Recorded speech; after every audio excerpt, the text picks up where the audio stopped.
Yeah, it's a hard question. Did they bungle the hunt for the man they would eventually call the Golden State Killer? Looking back now, with everything we know, it's easy to say yes. Of course they did.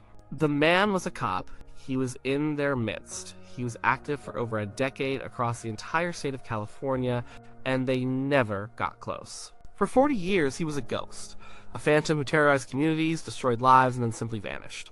That's the easy answer. It's the answer you give when you have the killer's name, his picture, and his history laid out in a neat file. The truth is a lot messier.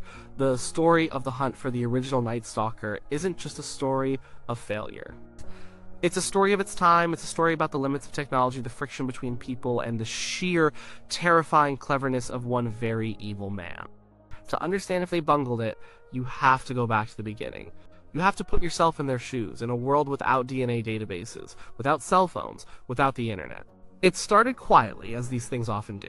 In the early 1970s, a man was breaking into homes in Visalia, a small city in California's Central Valley. He wasn't violent, not at first. He was a prowler, a ransacker. He'd break in, toss the place, and steal small, sentimental items. Single-dollar bills, a wedding ring, a piggy bank.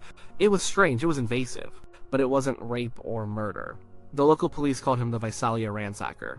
They investigated, they had a close call once. An officer patrolling a neighborhood saw a masked man in a backyard. He gave chase, the prowler turned, fired a shot, and killed a police dog. Then he was gone. The ransacker shot and killed a college professor who interrupted a kidnapping of his daughter. Then, in 1975, the ransackings in Visalia just stopped. The case went cold. No one knew where he went. A year later, the terror began in earnest, 150 miles north in Sacramento County. A masked man was breaking into homes in the dead of night. He targeted women who were alone, or couples. He was methodical. He'd study his victims for weeks, learning their routines, their habits, the layout of their homes. He knew when they came and went. He knew if they left a window unlocked. His attacks were brutal and designed for maximum psychological torment. He would wake his victims with a flashlight in their eyes. He was calm, whispering. He would tie them up using shoelaces he found in their own closets. If there was a man in the house, he would tie him up first, then stack dishes on his back. He'd tell him, "If I hear these plates rattle, I'll kill your wife." Then he would rape the woman, often for hours, in another room. All the while, the husband could do nothing but lie there, listening, terrified to move. After the assault, he would linger. He'd walk through their home. He'd make himself a snack in their kitchen. He'd drink their beer. He'd steal those same strange, small items he took in Visalia.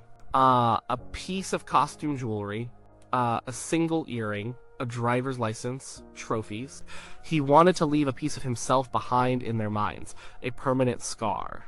The press called him the East Area Rapist, or EAR. The Sacramento County Sheriff's Office was overwhelmed. This was a new kind of criminal. He wasn't a neighborhood creep.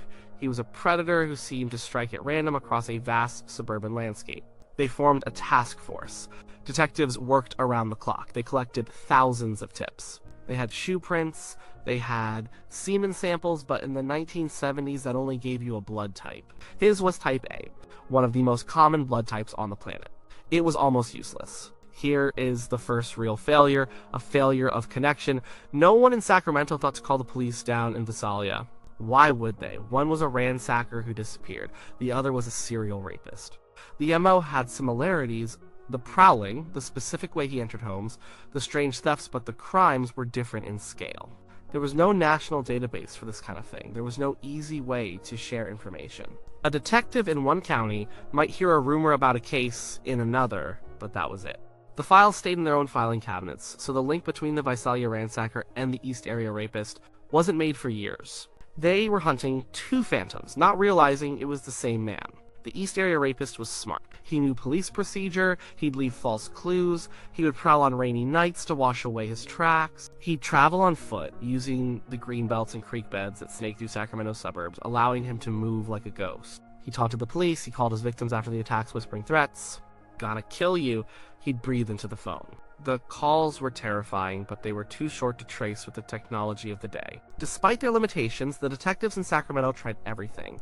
They organized massive stakeouts. Hundreds of officers dressed as civilians would saturate a neighborhood where they thought he might strike. They'd sit in their cars for hours, waiting. But he was always one step ahead. He seemed to know when they were there. He'd simply move to another suburb, miles away, and attack someone else.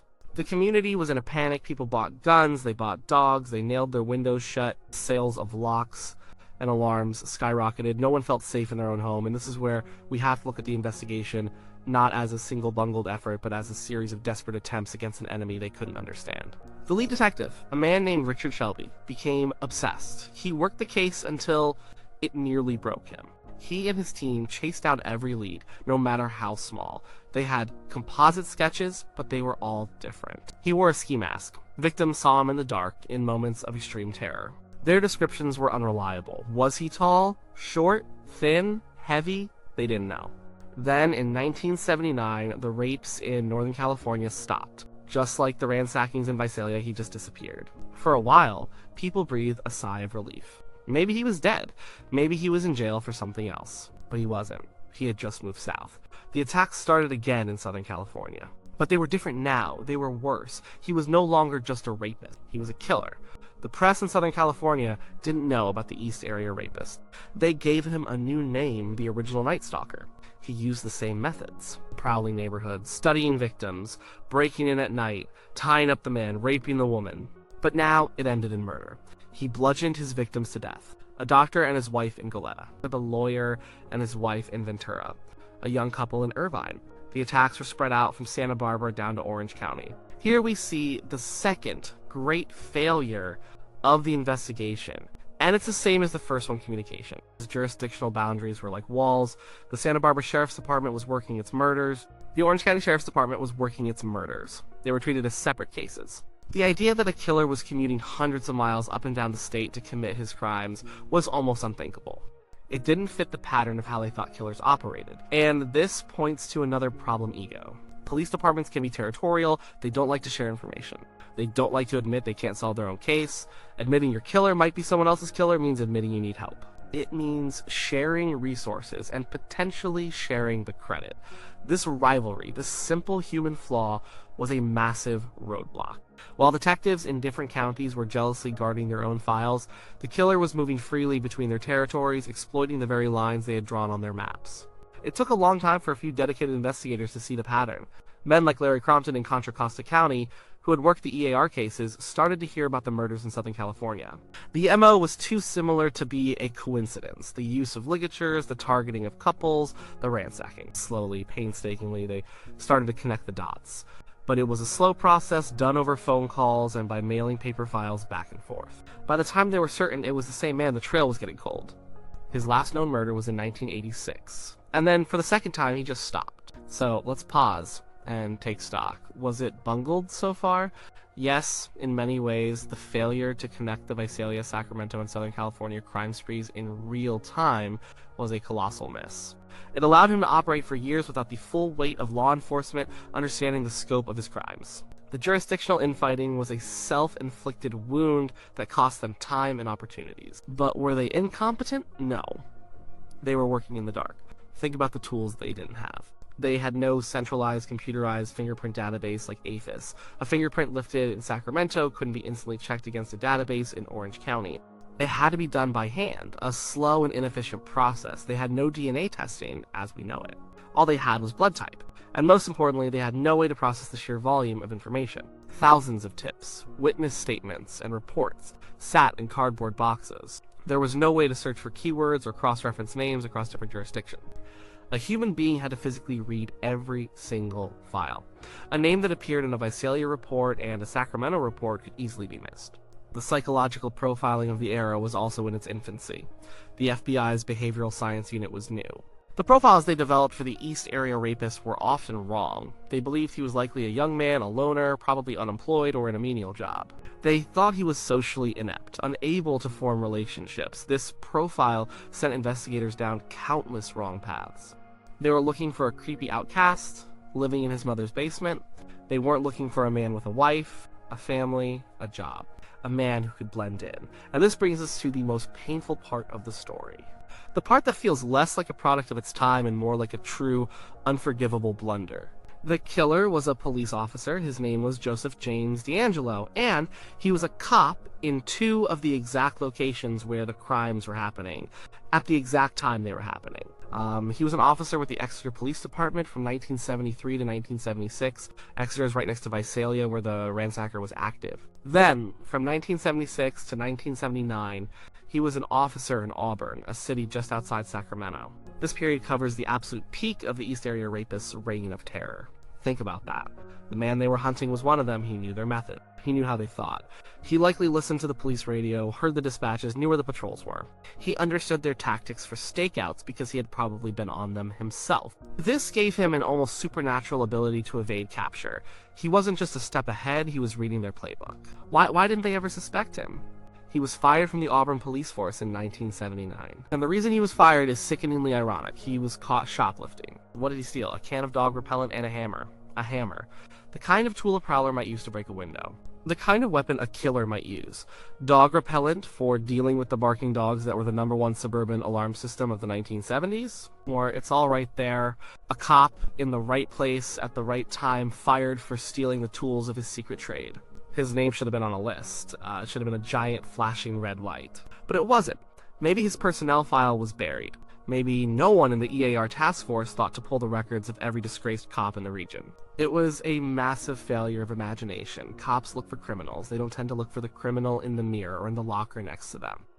The assumption is that the guy with the badge is one of the good guys. This bias, this blind spot, allowed D'Angelo to hide in plain sight. After he was fired in 1979, the rapes in Northern California stopped, and the murders in Southern California began. He got a job as a mechanic at a distribution center, a job he would keep for almost 30 years.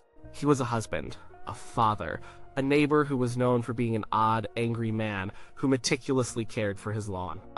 He blended back into the suburban landscape he had once terrorized. For decades, the case was ice cold. The files gathered dust, but a few people never gave up. Detectives retired, but they took copies of the files home with them. They couldn't let it go. Larry Poole, Richard Shelby, Larry Crompton. These men lived with the ghost of the Golden State Killer for their entire careers. A new generation of investigators, like Paul Holes from Contra Costa County, inherited the case. For them, it wasn't just a cold case, it was a legend.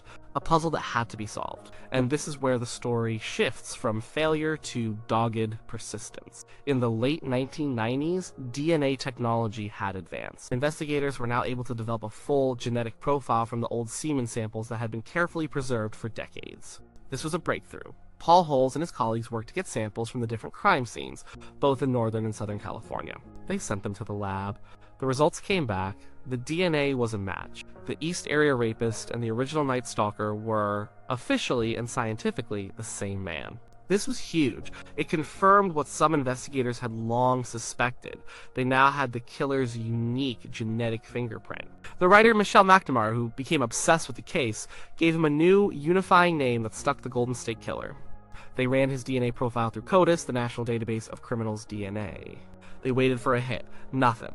The killer, Joseph D'Angelo, had never been arrested for a felony after his DNA was collected. He was a ghost in the system too. His DNA wasn't on file. The most powerful tool in modern forensics was useless. It was a dead end. For another decade, the case sat cold again, but now with a frustrating new piece of the puzzle they couldn't place.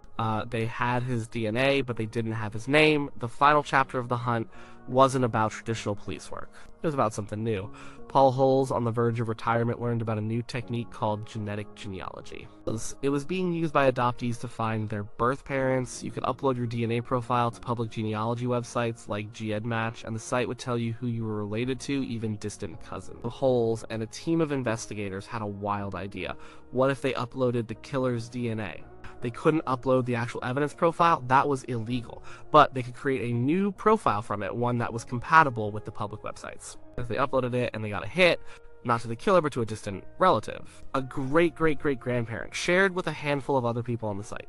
This was the needle in the haystack. They now had a family tree. It was a massive, sprawling tree with hundreds of names, stretching back over a century. The investigators, working with genealogists, started building it out. They were looking for a man of the right age who lived in California during the crime spree. They painstakingly traced every branch, eliminating people one by one. Eventually, they narrowed it down to 2 possible suspects. One of them was Joseph James D'Angelo, an old disgraced cop who lived in the Sacramento area, who was the right age. It all started to click into place. The final step was to get his DNA to compare. They couldn't just walk up and ask for it. They needed to get it secretly. Investigators staked out his house. They watched him, they waited, one day they collected an item he had discarded from his trash can. They sent it to the lab. A few days later, they got the call. It was a perfect match. After 40 years, the ghost had a name. So did they bungle it? Yes. The failure to connect the cases, the jurisdictional squabbling, and the catastrophic inability to look at one of their own as a suspect were all massive failures. D'Angelo should have been on a list of potential suspects in 1979. If they had investigated him then, dozens of rapes and 10 murders could have been prevented. That is a heavy, undeniable truth. It's a weight that the original investigators have to live with. But they were also fighting an impossible enemy with the tools of a bygone era. They were fighting a man who knew their playbook, they were fighting their own bureaucratic systems, and they were fighting the limits of science itself. The fact that they preserved the evidence so meticulously for decades is a testament to their professionalism. Without that carefully stored biological evidence, the final DNA match would have been impossible.